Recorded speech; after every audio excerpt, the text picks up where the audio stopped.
इस वीडियो में एक ऐसी एक्सपोजर थेरेपी की टेक्निक के बारे में बताऊंगा जो आज के ज़माने में बहुत कम यूज़ की जाती है, पर जिसके असर बहुत चमत्कारी होते हैं।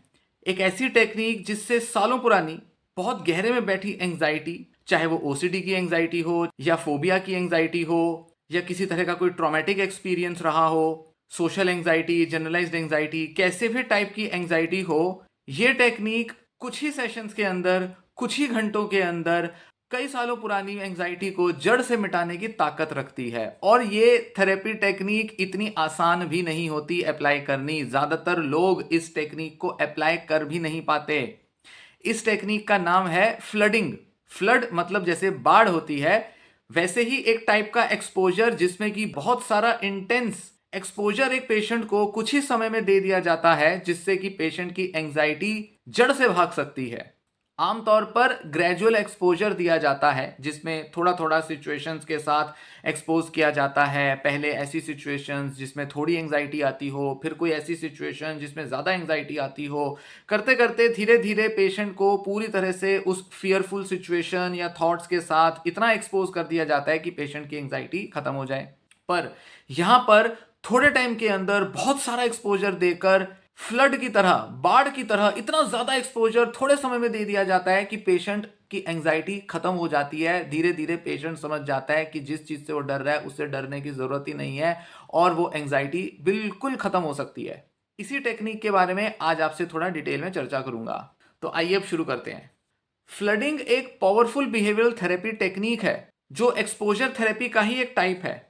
ये एंजाइटी रिलेटेड कंडीशंस जैसे कि specific phobia, obsessive compulsive disorder, social anxiety disorder, post traumatic stress disorder मतलब पीटीएसडी और पैनिक डिसऑर्डर को ट्रीट करने के लिए यूज की जाती है।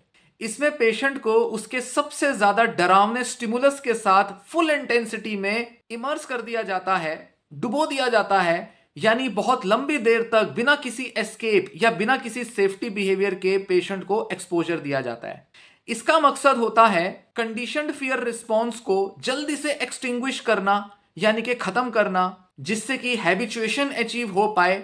मतलब जब डरावनी सिचुएशन हार्मलेस प्रूव हो जाती है तो एंजाइटी नेचुरली कम हो जाती है। हैबिचुएशन मतलब ब्रेन की हैबिट पड़ गई, बहुत ज्यादा एक्सपोजर दिया, धीरे धीरे ब्रेन माइंड हमारा समझ गया कि जिस चीज से हम डर रहे हैं उससे डरने की जरूरत ही नहीं है।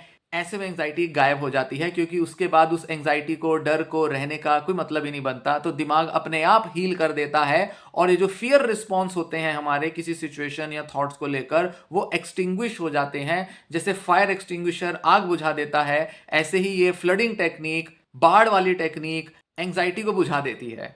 इसके कोर प्रिंसिपल्स, सिद्धांत और इसकी थ्योरेटिकल फाउंडेशन के बारे में पहले समझना चाहिए। फ्लडिंग एक क्लासिकल कंडीशनिंग और लर्निंग थ्योरी से ली गई थेरेप्यूटिक टेक्निक है। जो लोग थोड़ा बहुत बिहेवियर टेक्निक्स को जानते समझते हैं, जिन्होंने पहले थोड़ा बहुत इसके बारे में पढ़ा, सुना, जाना है या किसी थेरेपिस्ट से समझा है, वो जानते हैं कि क्लासिकल कंडीशनिंग क्या होती है और कैसे हमारा दिमाग एक न्यूट्रल स्टिमुलस के साथ फियर रिस्पॉन्स को कंडीशनड कर लेता है, उसके साथ एसोसिएट कर लेता है फियर को, जिसकी वजह से एक ऐसी चीज जिससे बाकी के लोग शायद नहीं डरते पर उस व्यक्ति को डर लगने लगता है, इसे क्लासिकल कंडीशनिंग का एसोसिएशन कहते हैं। और इसी वजह से फोबिया और एंजाइटी की कंडीशंस डेवलप होती हैं। तो होता यह है कि जब किसी न्यूट्रल स्टिमुलस से एंजाइटी एसोसिएट होती है, फियर का कनेक्शन जुड़ता है, तो पेशेंट उस सिचुएशन से बचने के लिए अवॉइडेंस बिहेवियर अपनाता है, बचने की, एस्केप करने की कोशिश करता है। ये जो अवॉइडेंस बिहेवियर है, ये टेम्पोरेरीली, थोड़े टाइम के लिए एंजाइटी कम करते हैं, लेकिन लॉन्ग टर्म में फियर को, डर को री करते हैं, बढ़ावा देते हैं। फ्लडिंग में पेशेंट अपने पीक फियर को, सबसे मैक्सिमम फियर को, वर्स्ट केस सिनेरियो को डायरेक्टली कॉन्फ्रंट करता है, मतलब सीधे तौर पर उसका सामना करता है और एक्सपोजर को सस्टेन करता है जब तक कि उसका जो फिजियोलॉजिकल अराउजल है, शरीर दिमाग में उठने वाली जो एंजाइटी है, वो पूरी तरह से एग्जॉस्ट ना हो जाए। फिजियोलॉजिकल अराउजल में हार्ट बीट का तेज होना, बहुत ज्यादा पसीना आना, पैनिक होना, हाथ पैर का कांपना, ये सारे फिजियोलॉजिकल रिएक्शंस आते हैं। तो ये सारे के सारे फिजियोलॉजिकल रिएक्शंस आते रहने चाहिए। दिमाग चाहे कितना भी डरे, कैसे भी, कुछ भी कंडीशन में कुछ भी सोचे इंसान, पर उसको एक्सपोज करते रहते हैं, उस एक्सपोजर को बनाए रखते हैं और थोड़ी देर बाद पेशेंट की एंजाइटी खत्म हो जाती है। वैज्ञानिकों ने पाया कि इससे बेस्ट तरीका एंजाइटी को दूर भगाने का और कोई हो नहीं सकता। बहुत सारे पेशेंट्स बचते हैं, हल्का तरीका अपनाने की कोशिश करते हैं, सोचते हैं कि धीरे धीरे अपने आप खत्म हो जाए एंग्जाइटी, या कुछ छोटा मोटा ऐसा कर लें, थॉट्स बोल लें कुछ मन में, एंग्जाइटी दूर हो जाए। पर डॉक्टरों और वैज्ञानिकों ने देखा कि सबसे बेस्ट तरीका यही है, खासकर कि जिन लोगों को कई सालों से एंग्जाइटी है, उन लोगों के लिए सबसे बेस्ट तरीका यही है कि एकदम से बहुत सारा उनको एक्सपोजर दे दिया जाए। जब ऐसा इंटेंस एक्सपोजर दिया जाता है तो बॉडी जो है वो फाइट और फ्लाइट रिस्पॉन्स को इनडेफिनेटली मेंटेन तो कर नहीं सकती, हमेशा वो फाइट फ्लाइट की तरह तो कॉन्फ्लिक्ट नहीं रहेगा। जब पेशेंट एक्सपीरियंस करता है कि कोई कैटेस्ट्रॉफी नहीं हुई, कुछ बहुत भयंकर इंसिडेंस नहीं हुआ, तो ब्रेन जो है वो रीलर्न करता है, ये नए तरीके के जो फियरलेस रिस्पॉन्सेज हैं ये लर्न करता है दोबारा से, और पाता है कि ये स्टिमुलस तो सेफ है, तो वो बिना किसी डर की रिएक्शन दिए रह पाता है। ये प्रोसेस रिस्पॉन्स प्रिवेंशन पर डिपेंड करता है, मतलब हम फियर का रिस्पॉन्स नहीं दे रहे, उससे हमें दूर करना है, रिचुअल्स कर रहे हैं, एस्केप कर रहे हैं, रीएश्योरेंस सीकिंग कर रहे हैं, इन सब को ब्लॉक कर देना होता है, ये सब रिस्पॉन्स नहीं देने, और इस तरह से फियर से जुड़ा जो रीइंफोर्समेंट है वो खत्म होने लगता है। दूसरे कुछ जेंटलर मेथड जो होते हैं, मतलब बहला फुसला कर किए जाने वाले सिंपल से मेथड, उनके मुकाबले फ्लडिंग जो है वो हायरार्की को स्किप कर देता है। मतलब वहां क्या होता है कि ऐसा कहा जाता है कि ऐसी सिचुएशंस की हायरार्की बनाओ, मतलब एक लिस्ट बनाओ जिसमें उन सिचुएशंस को लिखो पहले जिसमें कि आपको थोड़ा डर लगता है, फिर धीरे धीरे धीरे उस हायरार्की में लिस्ट में आगे बढ़ते जाओ और टॉप पर वो सिचुएशन लिखो जिससे सबसे ज्यादा डर लगता है। तो सबसे पहले लोएस्ट एंग्जाइटी वाली सिचुएशन से एक्सपोजर करेंगे, फिर हाईएस्ट एंग्जाइटी वाली सिचुएशन से एक्सपोजर करेंगे, धीरे धीरे हर तरह की सिचुएशन से एक्सपोजर करके डर चला जाएगा। पर फ्लडिंग में ऐसा नहीं होता। फ्लडिंग में आपको सबसे पीक लेवल का जो एंग्जाइटी है, सबसे वर्स्ट केस जो आपका है एंग्जाइटी उठाने का, उससे डायरेक्टली एक्सपोजर कर दिया जाता है। तो नीचे की जो पूरी हायरार्की है उसको बिल्कुल बाईपास कर दिया जाता है। सेशंस अक्सर 2 से 3 घंटे तक होते हैं, या कई बार उससे भी लंबे हो सकते हैं। तब तक किए जाते हैं जब तक कि सब्जेक्टिव एंग्जाइटी, मतलब मन में कितना उठ रहा है एंग्जाइटी, पेशेंट को कितना महसूस होता है, ये काफी कम ना हो जाए। और कभी कभी तो ऑलमोस्ट 0 तक आती है, तभी ये पूरा सेशन खत्म किया जाता है। एंग्जाइटी की एक सब्जेक्टिव रेटिंग देता है पेशेंट। मान लेते हैं कि 0 से 100 तक पेशेंट को किसी सिचुएशन में कितना एंग्जाइटी आ रहा है। पेशेंट कहेगा कि मुझे 80 या 90 की एंग्जाइटी उठ रही है, बहुत ज्यादा एंग्जाइटी है, तो तब तक एक्सपोजर किया जाएगा जब तक कि उस एंग्जाइटी का लेवल बिल्कुल 0 या 10 तक नहीं आ जाता। आमतौर पर जो एंग्जाइटी से एक्सपोजर होता है वो कुछ ऐसे करते हैं कि अच्छा, जिस सिचुएशन में आपको 20 या 30 का एंग्जाइटी होता है, चलो पहले उससे एक्सपोजर कर लेते हैं, फिर 40-50 तक बढ़ेंगे, फिर 70-80 वाली पर बढ़ेंगे। पर यहां पर डायरेक्ट 80-90-100 वाली एंग्जाइटी को ही सीधा टारगेट कर दिया जाता है, और तब तक एक्सपोजर किया जाता है जब तक कि उस एंग्जाइटी का लेवल बिल्कुल मिनिमम लेवल तक ना आ जाए। जब ऐसा लगे कि पेशेंट कहे कि हाँ मुझे कोई परेशानी नहीं हो रही, 10-15 का एंग्जाइटी का लेवल रह गया है पर इससे मुझे कोई परेशानी नहीं है, मैं ठीक हूं, तो इस हद तक पेशेंट को एक्सपोज करते हैं उस सिचुएशन से। थेरेपिस्ट एक्सपोजर के दौरान बहुत ही ना के बराबर रीएश्योरेंस देते हैं ताकि पेशेंट की जो लर्निंग हो वो मैक्सिमाइज हो। मतलब कोई दिलासे नहीं दिए जाते, चिंता मत करो, ठीक हो जाओगे, डरो मत, अपने मन में पॉजिटिव थॉट बोलो, थोड़ा ब्रीदिंग करते रहो, डीप ब्रीदिंग से, रिलैक्सेशन से आप थोड़ा रिलैक्स करोगे। नहीं, यहां ऐसा कुछ नहीं किया जाता, क्योंकि ये सारे जो होते हैं एक तरह के सेफ्टी मैकेनिज्म की तरह काम कर सकते हैं, पेशेंट को थोड़ी देर का एस्केप दे सकते हैं, पॉजिटिव थॉट्स एस्केप दे सकती हैं, जिससे कि एक्सपोजर का इंपैक्ट बहुत मैक्सिमम नहीं होगा। तो जो थेरेपिस्ट है वो कुछ नहीं कहता, सिर्फ उसको सिचुएशन के साथ एक्सपोज कर देता है। और यही वजह होती है कि इस तरह की एक्सपोजर टेक्निक बहुत मुश्किल होती है पेशेंट्स को करने में। अब इसका मैं आपको detailed step by step process बताता हूं। सबसे पहले थॉरो असेसमेंट किया जाता है। थेरेपिस्ट डिटेल्ड इंटरव्यू करता है ताकि एग्जैक्ट ट्रिगर्स जाने जा सकें, कैटेस्ट्रॉफिक थॉट्स को पहचाना जा सके, और फिर मेंटेनिंग बिहेवियर्स को मैप किया जा सके।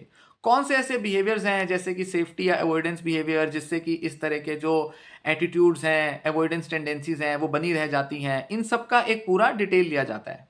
मिसाल के तौर पर सिर्फ कॉन्टेमिनेशन का डर नहीं, ये नहीं कि हाँ मुझे बस गंदगी से डर लगता है, ऐसे नहीं, बल्कि एक ऐसी डिटेल ली जाएगी जिसमें प्रिसाइज बारीक तौर पर ऑब्सेशंस, जैसे कि पब्लिक टॉयलेट की सीट छूने से मुझे बहुत डर लगता है, या मुझे कूड़ेदान को, या किसी सड़क पे पड़े गोबर, या किसी जानवर के पॉटी को देखकर बड़ा डर लगता है जिसे मैं अवॉइड करता हूं, जो कि ओसीडी में बहुत कॉमन है।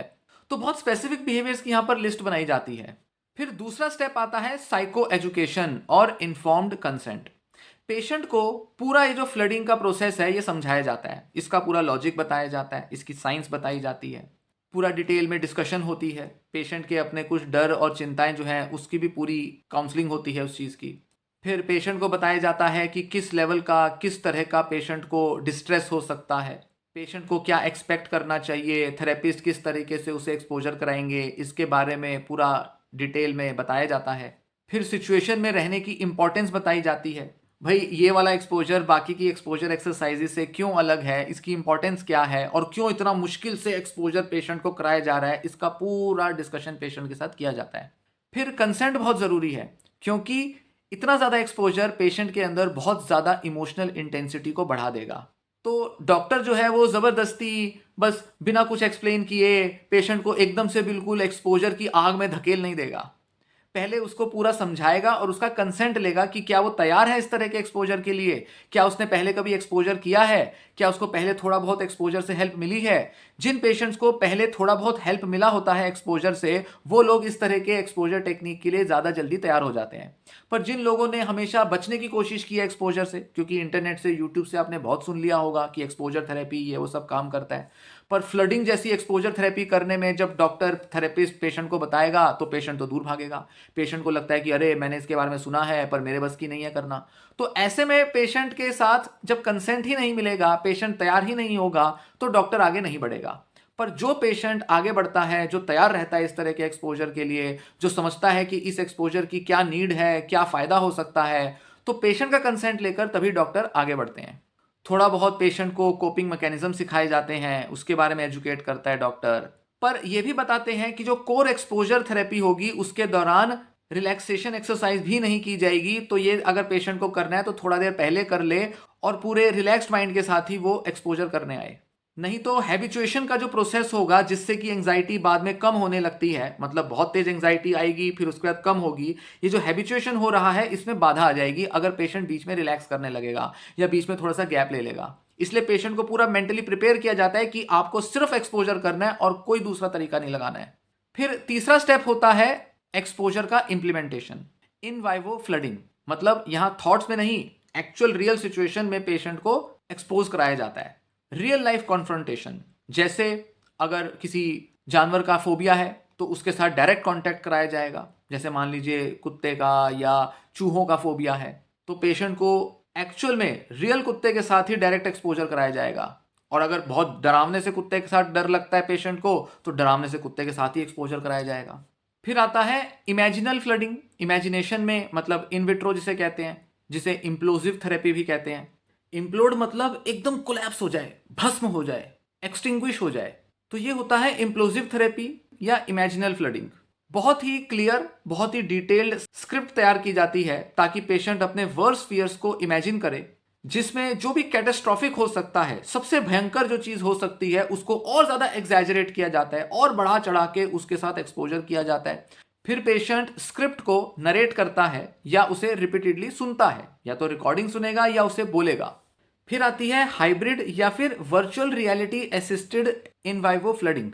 आजकल काफी सारे वेरिएशंस बनाए जा रहे हैं एक्सपोजर थेरेपी के, जिसमें कि वर्चुअल रियलिटी डिवाइसेस को भी यूज किया जा रहा है।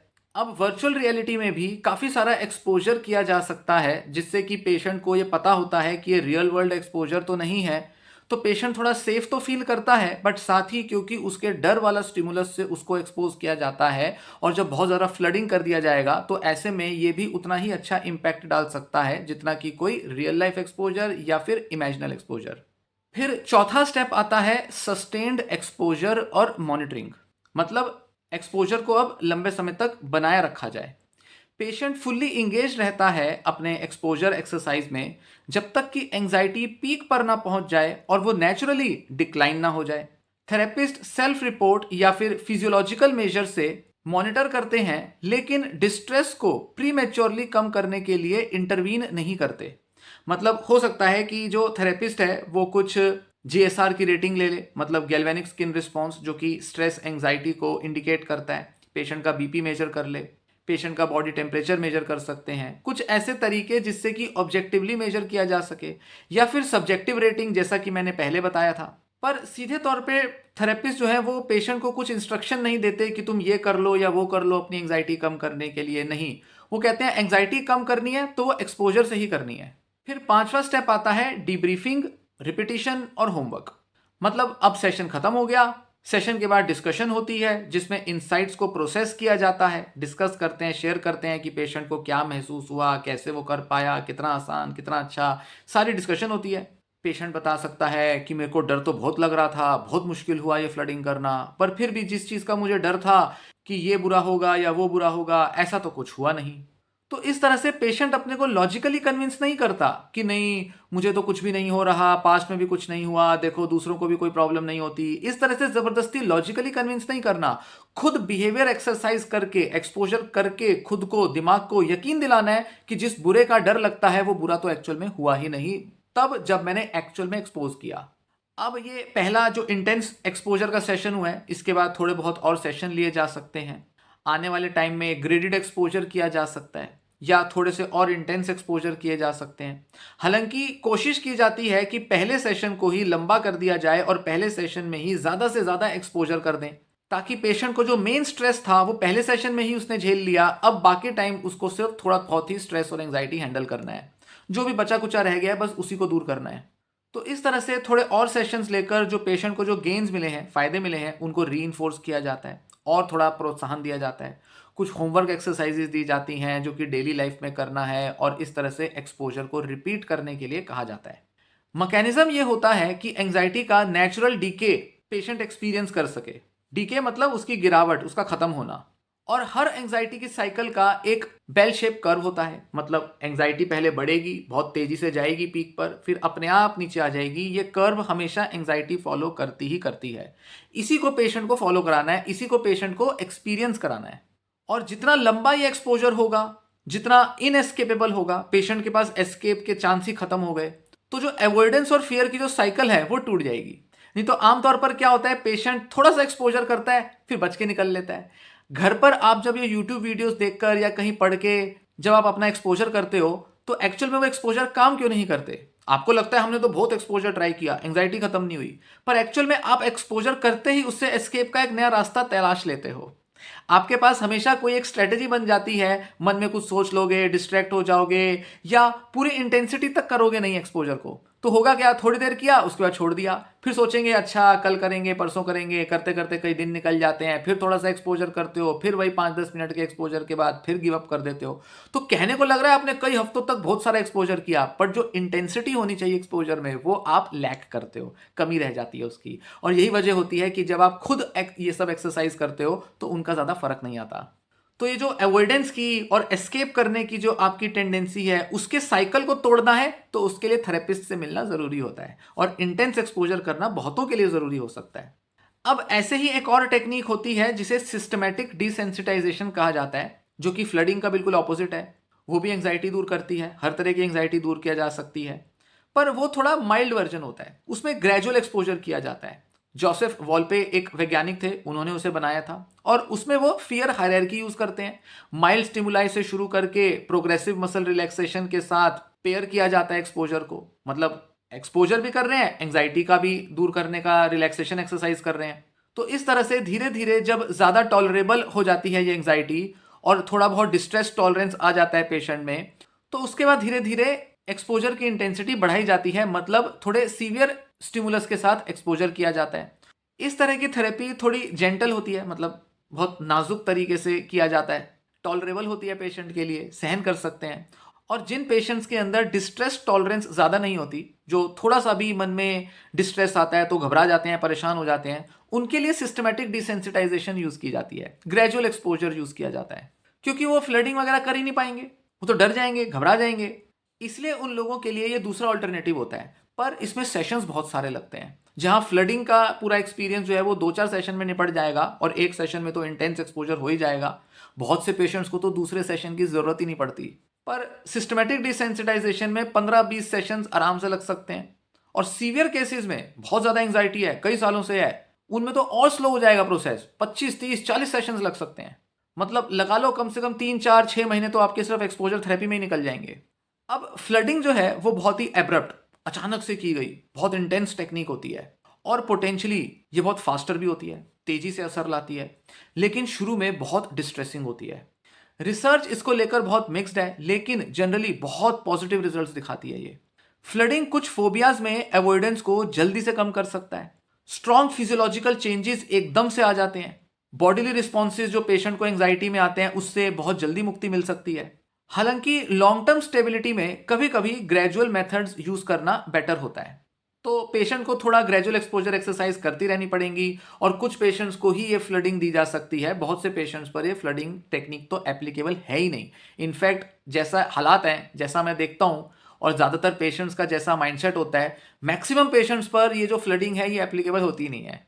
तो लंबे टाइम तक अगर स्टेबिलिटी लानी हो, रिलैप्स प्रिवेंट करना हो, तो ग्रेजुअल एक्सपोजर ज़्यादा बेटर होता है। उसमें पेशेंट धीरे धीरे सीखता है कि उसको एंजाइटी कैसे दूर भगानी है और उसमें पेशेंट थोड़ा खुद पर भी कंट्रोल ले लेता है। फ्लडिंग के लिए आपको थेरेपिस्ट पर डिपेंड करना पड़ेगा। अच्छा थेरेपिस्ट ही ये टेक्निक करा सकता है, पर ग्रेजुअल एक्सपोजर खुद भी पेशेंट कर लेता है अगर वो थोड़ा बहुत सीख ले, थोड़ा बहुत प्रैक्टिस करी, थोड़ा बहुत थेरेपिस्ट से सीखा, थोड़ा बहुत फर्क आ गया, तो उसके बाद वो खुद भी उसको डिजाइन करके खुद भी उसको इंप्लीमेंट कर लेगा। और बहुत ज्यादा हो सकता है थेरेपिस्ट के साथ सेशंस ना भी लेने पड़े। आजकल जो सीबीटी की जाती है, कॉग्निटिव बिहेवियर थेरेपी, उसमें फ्लडिंग के एलिमेंट्स को ईआरपी के अंदर इंटीग्रेट किया जाता है, मतलब एक्सपोजर एंड रिस्पॉन्स प्रिवेंशन, जो कि ओसीडी का एक बहुत ही बेस्ट इलाज है। सबसे ज्यादा असरदार ट्रीटमेंट टेक्निक होती है ये। तो फ्लडिंग उसके अंदर इंक्लूड करते हैं। मतलब कहीं ना कहीं डॉक्टर थेरेपिस्ट देखते हैं कि पेशेंट को कई सारी ऑब्सेशंस हैं, कई सारी चीजें वो अवॉइड करते हैं, कभी थॉट्स में तो कभी अपने बाहर फिजिकल बिहेवियर में। तो कुछ बिहेवियर्स के लिए तो ग्रेजुअल एक्सपोजर लगाएंगे, पर कुछ ऐसे स्टिमुलस होते हैं, ऑब्सेशंस होती हैं, जिनके लिए डॉक्टर को, थेरेपिस्ट को सीधे तौर पर इंटेंस एक्सपोजर देना जरूरी होता है। और खासकर बहुत से पेशेंट्स का जो ओसीडी होता है वो बहुत लंबे समय से टिका रहता है, सीवियर हो जाता है। तो ऐसे में पेशेंट को छोटी मोटी एक्सरसाइज कराना, धीरे धीरे उसका ओसीडी दूर करवाना मुश्किल होगा। तो ऐसे में इंटेंस एक्सपोजर ज्यादा हेल्पफुल होता है, क्योंकि वो एकदम से पेशेंट को ज्यादा रिलीफ दे सकता है, जिससे कि पेशेंट अब अपने कंपल्शन करना बंद कर देता है। इस तरह से ईआरपी काफी इफेक्टिव होती है और एक बैलेंस्ड अप्रोच होती है जिसमें फ्लडिंग भी इंक्लूडेड होती है। अब थोड़ा मैं डिटेल्ड एग्जांपल की मदद से आपको बताऊंगा कि कैसे ये फ्लडिंग को अप्लाई किया जाता है अलग अलग डिसऑर्डर्स में। पहले बात करेंगे स्पेसिफिक फोबियाज की। जैसे कि एक क्लासिकल केस था, जोसेफ वोल्पे ने एक लड़की के कार फोबिया को ट्रीट किया था। मतलब कार में बैठने से, कार में अगर कोई ड्राइव कर रहा है तो उसको डर लगता था। उस लड़की को कई घंटों तक ड्राइव करवाया, जब तक कि उसका पैनिक पूरी तरह से सबसाइड नहीं किया और वो कार को सेफ्टी के साथ एसोसिएट करने लगी। मतलब सिंपल तरीका है कि अगर किसी को लगता है कि गाड़ी से ट्रैवल करना मुश्किल होगा या बाइक से ट्रैवल करना मुश्किल होगा, या जैसे अगोराफोबिया में होता है कि अकेली सुनसान जगह पर ड्राइव करना मुश्किल होगा, तो बजाय इसके कि ग्रेजुअल एक्सपोजर कराएं, धीरे धीरे बहला फुसलाकर एक्सपोजर टेक्निक पेशेंट इंप्लीमेंट करे, बेटर होगा कई घंटों तक लंबी ड्राइव पर निकल जाओ, सुनसान सड़कें हों, दूर तक कोई देखने को ना मिले। तो थेरेपिस्ट अगर इस तरह से अगर लॉन्ग ड्राइव पे चला जाए पेशेंट के साथ, या पेशेंट को कहे कि तुम अकेला अपनी गाड़ी से जाओ, मैं पीछे से एक और गाड़ी से आ रहा हूं, तो इस तरह से पेशेंट का डर एक बार में खत्म हो जाएगा। फिर इसी तरह एक्रोफोबिया, मतलब हाइट्स का डर। ऐसे एक पेशेंट को बहुत हाई बालकनी में, मतलब बहुत ऊंची हाइट पर या किसी ग्लास फ्लोर पर, नीचे कांच है और ग्लास के फ्लोर पर खड़े हैं, जैसे चाइना में आपने एक ब्रिज देखा होगा पूरा कांच का बना हुआ है, ऐसे किसी जगह पर ले जाकर लंबी देर तक खड़ा किया जा सकता है, जब तक कि एंजाइटी हैबिचुएट ना हो जाए और पेशेंट का डर हमेशा के लिए खत्म ना हो जाए। क्लॉस्ट्रोफोबिया के लिए, जहां पर बंद जगह का डर होता है, छोटे से किसी लॉक्ड रूम, किसी टॉयलेट में, स्टोर रूम में, या किसी बड़े ही भीड़ भाड़ वाले लिफ्ट में या किसी खाली लिफ्ट में पेशेंट को वहां भेज दिया जाए और फिर काफी देर तक, 1 घंटा 2 घंटा तक उसको वहां पर रहने के लिए कहा जाए, जब तक कि उसकी एंजाइटी पूरी तरह से खत्म ना हो जाए। अब ओसीडी की बात करेंगे। जैसा पहले बताया, फ्लडिंग जो है वो ईआरपी के अंदर फिट हो जाती है और ईआरपी एक गोल्ड स्टैंडर्ड ट्रीटमेंट है ओसीडी दूर करने का। कॉन्टेमिनेशन ऑब्सेशंस वाले पेशेंट को डर्टी ऑब्जेक्ट्स टच करने को कहा जाता है, जैसे कि किसी पब्लिक रेस्टरूम के फ्लोर को टच करना, किसी पब्लिक रेस्टरूम के टॉयलेट सीट को टच करना, गार्बेज को, कूड़ेदान को, किसी पब्लिक गार्बेज को, बाहर जो सड़कों पे बड़े बड़े कूड़ेदान होते हैं उनको, या गंदी सी मिट्टी या गोबर को टच करने के लिए कहा जाएगा। और जितने भी वॉशिंग, चेकिंग या न्यूट्रलाइजिंग रिचुअल्स हैं उनको कई घंटों तक प्रिवेंट किया जाएगा। पेशेंट को कहा जाएगा हाथ नहीं धोना, कुछ नहीं धोना, गंदगी में पड़े रहो। फिर एंजाइटी ड्रामेटिकली स्पाइक करती है, एकदम से बढ़ेगी, लेकिन बार बार सेशन करा जाएगा तो ऐसा देखने में आएगा कि जो फियर्ड कॉन्सिक्वेंसेज हैं, पेशेंट को जो डर लगता है कि अरे बीमारी ना हो जाए, किसी को नुकसान ना हो जाए, मेरे अंदर किसी तरह की कॉन्टेमिनेशन ना फैल जाए, ये सारे जो डर हैं पेशेंट के, ये खत्म हो जाते हैं, क्योंकि इस तरह के कॉन्सिक्वेंसेज आते ही नहीं। तो इस तरह पेशेंट को लगेगा कि अरे जिन चीज़ों से मैं डरता था वो तो हुआ नहीं, तो ऐसे डर खत्म हो जाएगा। एक केस रिपोर्ट किया गया था जिसमें सीवियर ट्रीटमेंट रेजिस्टेंट ओसीडी वाले पेशेंट ने थोड़ी देर के लिए इन वाइवो फ्लडिंग एक्सरसाइज परफॉर्म की, जिसमें कि रिस्पॉन्स प्रिवेंशन किया, और दवा के फेलियर के बाद भी बहुत जल्दी लंबे समय तक टिके रहने वाला इंप्रूवमेंट पेशेंट ने शो किया। 6 महीने के बाद भी पेशेंट के सिम्टम्स दोबारा नहीं लौटे थे।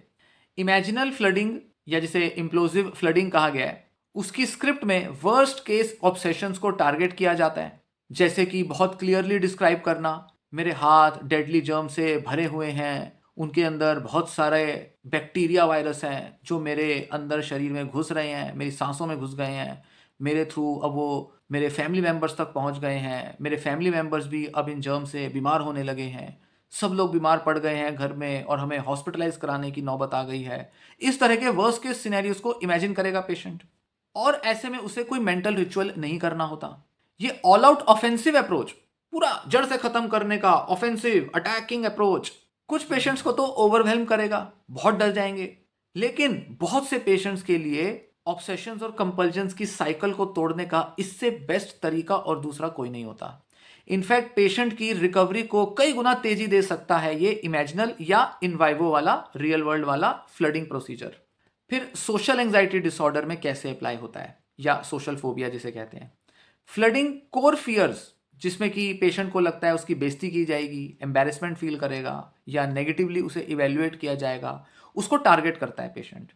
पब्लिक स्पीकिंग से डरने वाले पेशेंट को तुरंत अनप्रिपेयर्ड टॉक डिलीवर करने को कहा जा सकता है, बहुत बड़ी ऑडियंस के सामने या स्ट्रेंजर्स के ग्रुप के सामने, और सिचुएशन में रहकर जब तक एंजाइटी खत्म ना हो तब तक उसे कहा जाएगा कि तुम ये टॉक देते रहो या इस सिचुएशन में खुद को इमेजिन करो। अब ऐसे ही एक सोशल मिसहैप एक्सपोजर डिजाइन किए जा सकते हैं, मतलब पेशेंट ने कुछ ऐसी सोशल सिचुएशन फेस की, उसने इमेजिन किया या रियल वर्ल्ड में किया, जहां पर सब गड़बड़ हो रही है, सब उल्टा पुल्टा पड़ गया, तो पेशेंट का जो डर था कि कुछ गड़बड़ होगी, कोई मेरी बेइज्जती करेगा या मैं बड़ी बेतुकी बात कर दूंगा या कुछ ऐसे बिहेव कर दूंगा कि दूसरे मेरा मजाक बनाए, इस तरह के एक्सपोजर्स किए जाते हैं जिसमें पेशेंट को डेलिबरेटली इस तरह के एक्ट करने के लिए कहा जाता है। जैसे कि डेलिबरेटली किसी क्राउडेड कैफे में कोई ड्रिंक को गिरा दो, अपने कपड़ों पर गिराओ या वहीं पर फर्श पे गिरा दो, और किसी को सॉरी मत बोलो, क्लीन भी मत करो, बस गिरा के निकल लो, या गिरा के वहां कहो ओ ये क्या हो गया और चुपके से निकल लो, या किसी किसी केस में सफाई भी कर दी, वहां पर थोड़ा शिष्टाचार भी दिखाया जा सकता है।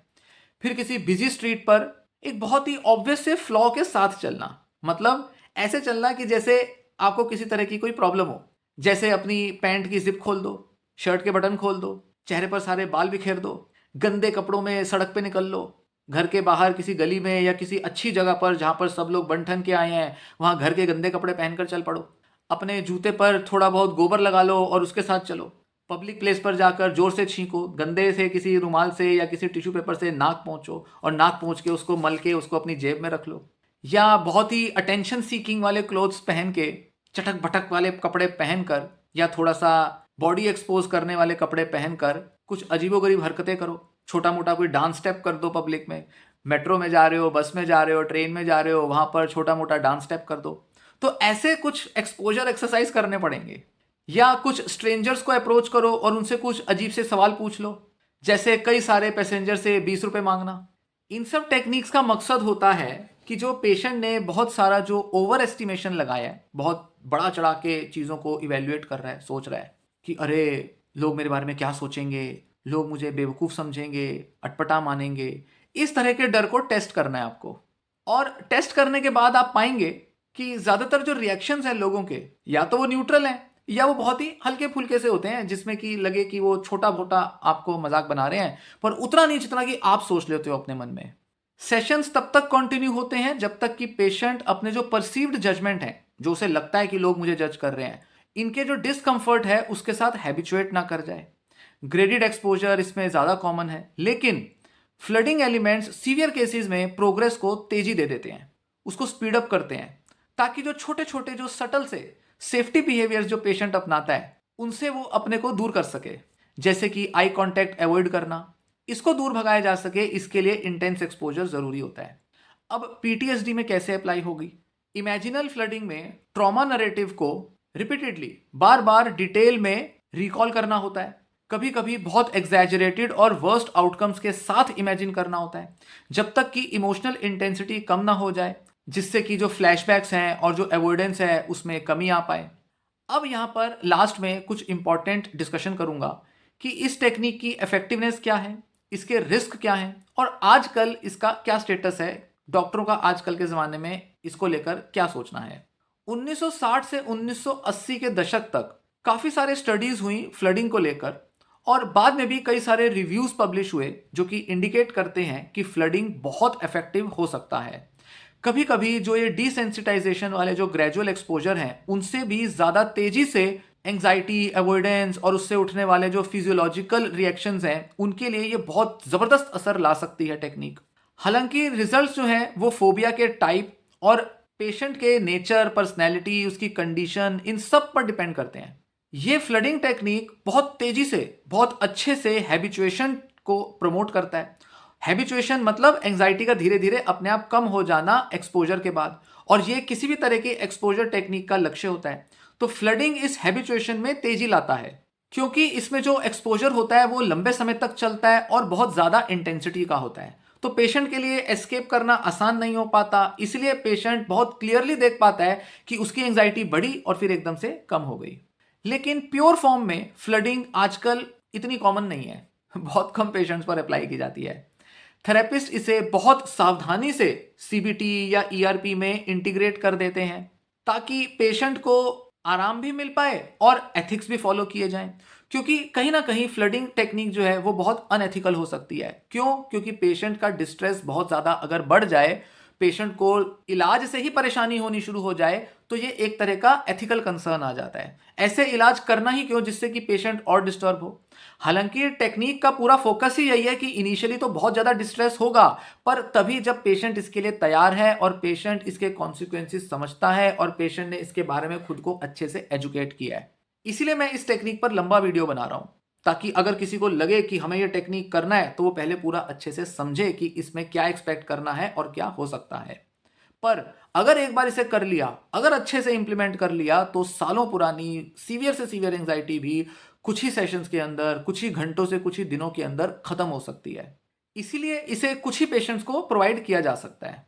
फिर जो वर्चुअल रियलिटी के एक्सपोजर्स हैं, चाहे वो कितने ही इंटेंस हों, या जो इमेजिनल एक्सपोजर्स हैं, इमेजिनल फ्लडिंग, इम्प्लोजिव थेरेपी, ये इस फ्लडिंग के एक्सपीरियंस को थोड़ा एथिकल बना देता है, थोड़ा एक्सेसिबल बनाता है, और इसमें बहुत ज़्यादा तामझाम भी नहीं होते। रियल वर्ल्ड एक्सपोजर के लिए बहुत तामझाम करने पड़ते हैं थेरेपिस्ट को, उन सब का झंझट भी नहीं रहता।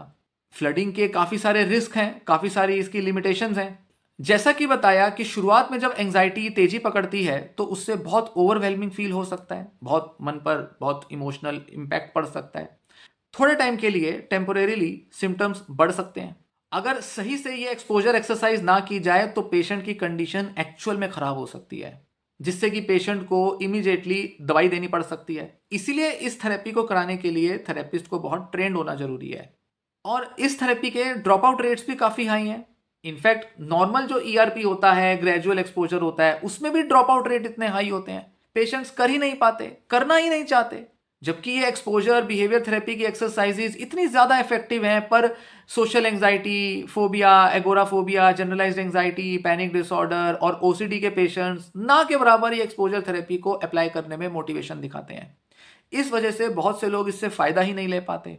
मतलब कहीं ना कहीं ये जो इतनी ज़्यादा इफेक्टिव टेक्निक्स हैं, सालों पुरानी एंग्जाइटी आपकी ख़त्म कर सकती हैं, पर फिर भी लोगों की साइकी ऐसी है, लोगों का नेचर ऐसा है। शायद एंग्जाइटी के कई पेशेंट्स ऐसे होते हैं जिनमें कई दूसरे अलग अलग तरह के डर होते हैं, जिस वजह से वो इस टेक्निक का फ़ायदा ले ही नहीं पाते। इनफैक्ट बेसिक सी एक्सपोजर टेक्निक्स का भी फ़ायदा लोग नहीं ले पाते। तो फ्लडिंग तो बहुत इंटेंस एक्सपोजर का पार्ट है। इसीलिए अक्सर एक्सपोजर एक्सरसाइजेज में ड्रॉप आउट रेट काफ़ी हाई होता है, और फ्लडिंग में तो हाई होगा ही होगा। इसीलिए कुछ गिनती के ही पेशेंट्स हैं जो कि इसे ट्राई कर सकते हैं। ये कह सकते हैं कि कई पेशेंट्स जिन्होंने काफ़ी हद तक अपनी एंग्जाइटी दूर कर ली है, बस लास्ट के कुछ छोटे मोटे डर रह गए हैं जिन्हें वो छोड़ नहीं पा रहे, उनके लिए फ्लडिंग यूजफुल हो सकती है। या वो लोग जो कई सालों से बहुत ज़्यादा एंग्जाइटी हैंडल कर रहे हैं, तो जब ऑलरेडी इतने सीवियर सिम्टम्स हैं, ऑलरेडी इतनी ज़्यादा एंग्जाइटी हुई हुई है, तो क्यों ना एक इंटेंस एक्सपोजर कर दिया जाए ताकि हमेशा के लिए कम से कम इस एंग्जाइटी से मुक्ति मिल जाए। या कई सारे लोग जिन्होंने बड़ा सारा दवाइयाँ खाई हैं, बहुत लंबे टाइम तक थेरेपी ली है, वर्चुअल रियलिटी करा ली, टीएमएस करा लिया, न जाने क्या क्या कर लिया, पर जब उन पर कोई भी ट्रीटमेंट असर नहीं कर रहा तो वो करा सकते हैं फ्लडिंग की एक्सरसाइज। तो कई सारे लोग अपने समझ, अपनी अंडरस्टैंडिंग, अपने नेचर के हिसाब से और अपनी कंडीशन को ध्यान में रखते हुए इस थेरेपी का इम्प्लीमेंटेशन करके इससे फायदा ले सकते हैं। तो कह सकते हैं कि ट्रीटमेंट रेजिस्टेंट केसेस में जिनमें दवाइयां या कोई इलाज काम नहीं कर रहा, सिंपल बहलाने फुसलाने वाला ग्रेजुअल एक्सपोजर काम नहीं कर रहा, वहां पर यह टेक्निक काफी ज्यादा असरदार हो सकती है। तो पेशेंट बहुत पैनिक ना करे, इसलिए ग्रेजुअल एक्सपोजर रिकमेंड कर दिया जाता है। यह टेक्निक कॉन्ट्रा इंडिकेटेड है, मतलब उन पेशेंट्स को तो बिल्कुल नहीं करनी जिनमें थोड़े से कार्डियोवेस्कुलर इश्यूज आ रहे हैं, मतलब एक्चुअल में हार्ट की कोई प्रॉब्लम चल रही है, या जिनमें काफी ट्रॉमा की हिस्ट्री है और रीट्रॉमेटाइजेशन का रिस्क है। मतलब अगर उनको थोड़ा सा भी अपना पुराना ट्रॉमा याद आ जाएगा तो वो बहुत ज्यादा डिस्टर्ब हो सकते हैं, तो उनके लिए तो करनी नहीं है टेक्निक। या साइकोसिस के पेशेंट्स में, या उन पेशेंट्स में जिनमें डिस्ट्रेस टॉलरेंस, एंग्जाइटी टॉलरेंस काफी लो होती है, बहुत थोड़ी क्षमता होती है उनके अंदर एंग्जाइटी हैंडल करने की। साइड इफेक्ट के सर्वेज सजेस्ट करते हैं कि फ्लडिंग या इंप्लोसिव थेरेपी प्रॉपरली कंडक्ट होने पर दूसरी थेरेपीज के बराबर या उनसे कम साइड इफेक्ट्स दिखाते हैं। मतलब साइड इफेक्ट्स कम ही आते हैं वैसे अगर ढंग से किया जाए, क्योंकि यहां काफी देर तक एक्सपोजर किया जाता है। साइड इफेक्ट मोस्टली क्या होंगे, यही कि पेशेंट डर जाएगा, पेशेंट थोड़ा नेगेटिवली सोचने लग जाएगा, पेशेंट का कॉन्फिडेंस गिर सकता है। तो इसको ओवरकम करने का तरीका यही है कि काफी देर तक एक्सपोजर किया जाए और एक्सपोजर एक्सरसाइज करने के बाद थेरेपिस्ट के साथ सही तरह से चर्चा कर ली जाए, डिस्कशन हो जाए अपने एक्सपीरियंस की, थोड़ी सी दूसरी कुछ रिलैक्सेशन एक्सरसाइजेज अप्लाई हो जाए बाद में, या कई सारे एक्सपोजर सेशंस एक के बाद एक कर लिए जाएं, थोड़े से टाइम में ज़्यादा सेशंस कर लिए जाएं, एक हफ्ते में 4-5 सेशंस निपटा दिए जाएं। तो इस तरह से क्या होगा कि पेशेंट के अंदर ये जो रिस्क है, साइड इफेक्ट है, इनको प्रिवेंट किया जा सकता है। एथिकल कंसर्न्स में जो इशू आता है वो ये कि हम पेशेंट को जो डिस्ट्रेस दे रहे हैं और उसके मुकाबले जो रैपिड रिलीफ मिल रहा है, इन दोनों ऑप्शंस को अगर तोला जाए तो पेशेंट के फायदे में क्या जाएगा, इस पर अगर ध्यान दें तो हम इन एथिकल कंसर्न्स को एड्रेस कर सकते हैं। देख सकते हैं कि हाँ, इस पेशेंट की हालत बहुत खराब है, अगर इसको फ्लडिंग करा दिया जाए, ऑलरेडी एंग्जाइटी इतनी ज्यादा है, ओसीडी इतना ज्यादा है, तो अगर करा देंगे फ्लडिंग तो उससे फायदा होने का चांस ज्यादा है बजाय कि कोई नुकसान होने के। इसीलिए सक्सेस जो है इस इलाज की वो इस पर डिपेंड करती है कि पेशेंट का डॉक्टर या थेरेपिस्ट के साथ रिलेशनशिप कैसा है, कितना भरोसा है और कितना पेशेंट ने समझकर इस इलाज को लिया है। ये नहीं कि बस डॉक्टर ने ऑप्शन दी, पेशेंट ने ले ली, या किसी ने उसको फोर्स कर दिया या डरा दिया कि अगर ये नहीं करोगे तो एंग्जाइटी कभी दूर नहीं होगी। इस तरीके से अगर डरा कर, फोर्स करके या मजबूर करके अगर पेशेंट का ये इलाज किया जाएगा तो उसका रिस्क ज़्यादा होगा, ये अनएथिकल तरीका होगा। इसलिए ज़्यादा अच्छा तरीका होता है कि पेशेंट को पूरा समझाकर, उसको पूरा मेंटली प्रिपेयर करके और डॉक्टर पर ट्रस्ट बनाकर ये इलाज दिया जाए। इसीलिए सेल्फ एडमिनिस्ट्रेशन के लिए ये सुटेबल नहीं है। खुद घर पे कर लो, नहीं होगा और करने की ज़रूरत भी नहीं है। प्रोफेशनल सुपरविजन इसमें मैंडेटरी है, कंपलसरी है। अब इसे यूज़ करने के लिए कुछ चीज़ें कंसिडर की जाती हैं, जैसे फ्लडिंग जो है वो मोटिवेटेड क्लाइंट्स के लिए सूटेबल है जो फास्टर रिजल्ट्स चाहते हैं या ग्रेजुअल मेथड से बहुत ज़्यादा रिस्पॉन्स नहीं दे पा रहे हैं। ड्यूरेशन और इंटेंसिटी को इसमें काफ़ी मॉडिफाई किया जाता है, पेशेंट के हिसाब से उसे टेलर किया जाता है, मतलब सेट किया जाता है। कुछ केसेस में इसे कॉग्निटिव रीस्ट्रक्चरिंग, मतलब कॉग्निटिव थेरेपी के साथ कॉम्बाइन किया जाता है बाद में। फिर कुछ कल्चरल फैक्टर्स बीच में आड़े आ सकते हैं, उनका ध्यान रखना है, जैसे इंटेंस इमोशनल एक्सप्रेशन को लेकर स्टिग्मा हो सकता है। फैमिली एनवायरनमेंट में हो सकता है किसी को एंग्जाइटी या स्ट्रेस के प्रॉब्लम्स रहे हों, तो पेशेंट का जो ओवरऑल जो माइंडसेट है वो काफ़ी फियरफुल हो सकता है। पेशेंट की अपनी रेजिलियंस को ध्यान में रखना पड़ता है कि पेशेंट अगर डिस्ट्रेस टॉलरेट करेगा तो उसके बाद नॉर्मल फील करने के उसके अंदर क्या चांस है। अगर पेशेंट डिस्ट्रेस एक्सपीरियंस करने के बाद और ज़्यादा डिस्टर्ब हो सकता है, उसके अंदर काफ़ी नेगेटिविटी है, तो ऐसे पेशेंट के ऊपर ज़्यादा रिस्क होंगे, इस पेशेंट को देने की ज़रूरत नहीं है। पर जो पेशेंट डिस्ट्रेसिंग एक्सपीरियंस के बाद, आम जिंदगी में भी थोड़े डिफिकल्ट एक्सपीरियंस के बाद जल्दी नॉर्मलाइज कर लेते हैं अपने को, उन लोगों को ये इलाज दिया जा सकता है, क्योंकि ये लोग ज़्यादा रेजिलियंट होते हैं, डिफिकल्ट हालातों में खुद को संभाल पाते हैं। आजकल के कॉन्टेम्प्रेरी प्रैक्टिस में जो डॉक्टर्स प्रैक्टिस करते हैं उसमें फ्लडिंग एक्सपोजर थेरेपी एक बहुत एफिशिएंट टूल साबित हो सकता है। ये एम्फेसाइज करता है कि फियर्स को हेड ऑन सीधे तौर पर फेस करना अवॉइडेंस पैटर्न से लिबरेशन देने का सबसे बेस्ट तरीका है। और ये ऐसे अवॉइडेंस पैटर्न है जो आपकी लाइफ क्वालिटी को बिल्कुल खराब किए हुए हैं।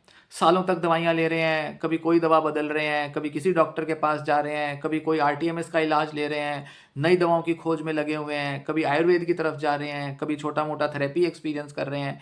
इतनी सब झंझट में पड़े रहने की बजाय बेटर होगा कि सीधे तौर पर ये फ्लडिंग कर ली जाए। जल्दी छुटकारा मिल सकता है इतने सब जद्दोजहद से, इतनी सब एंग्जायटी से। तो इतना स्ट्रगल में रहने की बजाय बेटर होगा कि पेशेंट ये चुनाव करे कि क्यों ना मैं ये फ्लडिंग का एक्सपीरियंस ही कर लूँ, इसी तरह से ही अपनी एंग्जायटी दूर कर लूँ। क्यों बेकार में अपने को बहला फुसला के छोटे मोटे इलाजों पर फोकस करना, क्यों ना सीधे डायरेक्ट टारगेट कर दिया जाए, एकदम ऑफेंसिव, एकदम डैमेजिंग तरीके से टारगेट कर दिया जाए अपनी एंग्जायटी पर। सीधा हेड ऑन, एकदम सीधा अटैक करो, न्यूक्लियर बॉम्ब फोड़ो। छोटे मोटे बॉम्ब फोड़ने का क्या मतलब है? छोटी मोटी कहीं पे ग्रेनेड फेंक दिया, कहीं पर कुछ तोप का गोला फेंक दिया, सीधा न्यूक्लियर बॉम्ब फोड़ डालो। ओसीडी के लिए ये रिचुअल साइकिल को बहुत तेजी से, बहुत ताकत के साथ तोड़ सकता है। सोशल एंजाइटी के लिए जो एग्जैजरेटेड फियर्स हैं, जिसमें कि लगता है कि लोग पता नहीं क्या ही सोचेंगे, कुछ बड़ा ही गंदा एक्सपीरियंस हो जाएगा, उसको ये डिसमेंटल कर सकता है। ये थेरेपी टेक्निक पेशेंट के तरफ से बहुत सा कमिटमेंट और इन्वॉल्वमेंट डिमांड करती है। बहुत भरोसा चाहिए पेशेंट को इस टेक्निक पर इन सब के बावजूद जो भी अप्रोप्रिएट कैंडिडेट्स हैं उनके लिए ये जो छोटे टर्म का जो डिस्कम्फर्ट है, शॉर्ट टर्म डिस्ट्रेस जो है, ये लॉन्ग टर्म फ्रीडम दे सकता है उस पैरालाइजिंग एंग्जाइटी से जो कि अक्सर उनकी पूरी जिंदगी की क्वालिटी को बर्बाद किए रहती है। तो ये जो एंग्जाइटी से जो लाइफ के अंदर जो इतनी बर्बादी आई है, उसके मुकाबले अगर थोड़े समय का ये डिस्ट्रेस एंग्जाइटी टॉलरेट कर लिया जाए तो बहुत सा पैसा तो बचेगा, साथ ही आपके सालों की जो मेहनत है उसका एक अच्छा रिजल्ट आपको मिलेगा। सालों की स्ट्रगल आपकी खत्म हो सकती है, बहुत से पेशेंट्स के लिए पॉसिबल है। क्योंकि देखिए हिंदुस्तान में क्या देखा जाता है कि लोगों को अभी ये थेरेपीज के बारे में नया नया पता चल रहा है, तो पहले ही उनके रिएक्शन तैयार हो गए हैं। अरे ये तरीका तो नहीं अपना सकते, अरे ये तो बड़ी डिस्ट्रेसिंग टेक्निक है। मैक्सिमम लोगों ने तो थेरेपिस्ट के पास जाकर कभी ये एक्सपीरियंस किए ही नहीं है टेक्निक्स, खुद ही लगा रहे हैं, यूट्यूब वीडियोस देख देख के खुद ही अप्लाई कर रहे हैं। तो ऐसे में उनका मोटिवेशन भी डाउन रहेगा और बहुत जल्दी गिव अप करेंगे। तो ऐसे में अगर वो फ्लडिंग या इसके बारे में सुनेंगे तो नेचुरली डर जाएंगे। इसलिए मैंने इतनी लॉन्ग वीडियो बनाई ताकि आप ढंग से इसे समझ सकें, क्योंकि बहुत से लोगों के लिए मैं जानता हूं कि ये रामबाण साबित हो सकता है। पर पहले से ही बैठे हुए जज करोगे, अरे ये तो ये कर देगा वो कर देगा, तो ऐसे में इस तरह के माइंडसेट के साथ आप अपना इलाज ले रहे हो, वीडियोस देख रहे हो, उसका कोई फायदा नहीं है जब तक कि आप सीधा head on face to face जाकर अपनी एंग्जाइटी का सामना ना करें। इसीलिए आपको थोड़ा बेटर अप्रोच चाहिए ताकि आप अच्छे से अच्छा इलाज ले सकें कम से कम टाइम में, और जिसमें आपको जल्दी मुक्ति भी मिल सके एंग्जाइटी से। आज तक हालात ये रहे थे कि लोगों को ज़्यादा पता ही नहीं था कि ये ट्रीटमेंट्स काम कैसे करते हैं। तो अगर लोग एजुकेटेड होंगे ट्रीटमेंट्स को लेकर और अगर समझेंगे कि ये ट्रीटमेंट्स कैसे उन्हें हेल्प कर सकते हैं, और लोगों का जब भरोसा बढ़ेगा तो ज़्यादा से ज़्यादा लोग जो सालों पुरानी एंग्जाइटी को बस झेले ही जा रहे हैं, उनको अगर ये ट्रीटमेंट मिल जाए तो उनकी लाइफ चेंज हो सकती है। क्योंकि यही तो वो ट्रीटमेंट था जिसका उनको इंतजार था, यही वो ट्रीटमेंट था जिसका उन पर सबसे ज़्यादा असर पड़ सकता था, और इसी से वो हमेशा से बच रहे थे। तो चाहे वो ग्रेजुअल एक्सपोजर हो, क्योंकि लोग तो उससे भी डरते हैं, या ये फ्लडिंग का एक्सपोजर हो, इंटेंस एक्सपोजर, दोनों टाइप के एक्सपोजर पेशेंट्स को बहुत बड़ा रिलीफ दे सकते हैं। और ध्यान रखें कि हमेशा एक लाइसेंस्ड मेंटल हेल्थ प्रोफेशनल के ही पास जाएं, मतलब क्लिनिकल साइकोलॉजिस्ट से ही मिलें। उसी को कंसल्ट करें जो कि बिहेवियरल थेरेपीज में एक्सपीरियंस रखते हैं, समझ रखते हैं, उनके पास अच्छी क्वालिटी की नॉलेज है, और वो जज करेंगे सही से कि आपके लिए कौन सी थेरेपी बेस्ट होगी। ट्रीटमेंट प्लान्स बहुत पर्सनलाइज्ड होने चाहिए। वैसे तो फ्लडिंग सेशन के अंदर आपको सिर्फ एक्सपोजर थेरेपी करनी है, पर इसके अलावा बहुत से पेशेंट्स दवा ले रहे होंगे, कॉग्निटिव वर्क भी करना ज़रूरी है, सपोर्टिव थेरेपी लेना ज़रूरी है, और थोड़ा बहुत रिलैक्सेशन, योगा, मेडिटेशन भी ज़रूरी है। अगर ये सब भी आप अपनी लाइफ में अपना रहे होंगे तो फ्लडिंग का जो आउटकम है, रिजल्ट है, वो और भी अच्छा हो सकता है। प्रॉपर एप्लीकेशन के साथ अगर देखें तो ये जो फ्लडिंग है ये दिखाता है कि हमारे ब्रेन के अंदर बहुत तगड़ी कैपेसिटी है कि वो किस तरह अपनी एंग्जाइटी को दूर भगा सकता है बिना दवा के। मतलब जैसे आपके दिमाग ने फियर को लर्न किया है, उसी तरह से आपका दिमाग फियर को अनलर्न कर सकता है। कंडीशनिंग हुई है, डीकंडीशनिंग हो सकती है। बस आपको सही कदम लेने हैं। आपकी एंग्जाइटी को डेवलप होने में सालों लग गए, अब उसको खत्म करने में कई साल लगाओ, या एकदम से उसके डायरेक्ट मैकेनिज्म पर टारगेट करके उससे बड़ा रिलीफ ले लो, ये अब आपके हाथ में है। इसीलिए जब तक डायरेक्ट एक्सपीरियंस नहीं करेंगे, ब्रेन के ऊपर डायरेक्ट अटैक नहीं होगा, ब्रेन को सीधे तौर पर जब तक एंग्जाइटी का सामना नहीं करने को मिलेगा, तब तक एंग्जाइटी कम नहीं होगी, तब तक आप पूरी तरह से इस एंग्जाइटी से मुक्ति नहीं पा पाएंगे। इसीलिए बहुत अच्छा है कि आप फ्लडिंग टेक्निक की तरफ अगर विचार करना चाहें बढ़ सकते हैं। हालांकि इसको थोड़ा माइल्ड फॉर्म में भी दिया जा सकता है, ऐसा नहीं है कि इसको बहुत इंटेंस वे में दिया जाए, थेरेपिस्ट और पेशेंट मिलकर डिसाइड कर सकते हैं, पर फिर भी थोड़ा बहुत फ्लडिंग एलिमेंट अपने थेरेपी में लाना ज़रूरी है। कभी कभी आपको इस तरह से एक्सपोजर करना बहुत ज़रूरी है जहां आप इंटेंस एक्सपोजर करें। इनफैक्ट मैं ऐसा मानता हूं कि ग्रेजुअल एक्सपोजर में भी फ्लडिंग वाला एलिमेंट अक्सर इंक्लूड किया जाना चाहिए। तो आप मेन अप्रोच जो है वो आप ग्रेजुअल एक्सपोजर की फॉलो करो। पर कभी कभी जब आपकी एंग्जाइटी बढ़ रही हो या जब आपके पास कुछ ऐसी कंडीशन हो जिसमें कि आपको लगे कि फ्लडिंग के बिना और कोई तरीका नहीं है, तब आप वहां पर इमेजिनल लेवल पर या रियल अपने बिहेवियर में आप फ्लडिंग का इस्तेमाल करके जल्दी इस एंग्जाइटी से बाहर आ सकते हो। धीरे धीरे जब आपका ब्रेन समझने लगेगा, अंडरस्टैंड करेगा कि कैसे फियर्ड आउटकम्स जो एक्चुअल कॉन्सिक्वेंसेज हैं कि ये ना हो जाए वो ना हो जाए, जब इस तरह की चीज़ें होती ही नहीं हैं, बिना डर के आप एक्सपोजर कर सकते हो, तो धीरे धीरे आपकी एंग्जाइटी दूर होनी शुरू होगी, आपका दिमाग धीरे धीरे मैच्योर होना शुरू होगा और आप एंग्जाइटी को जड़ से ख़त्म कर पाओगे।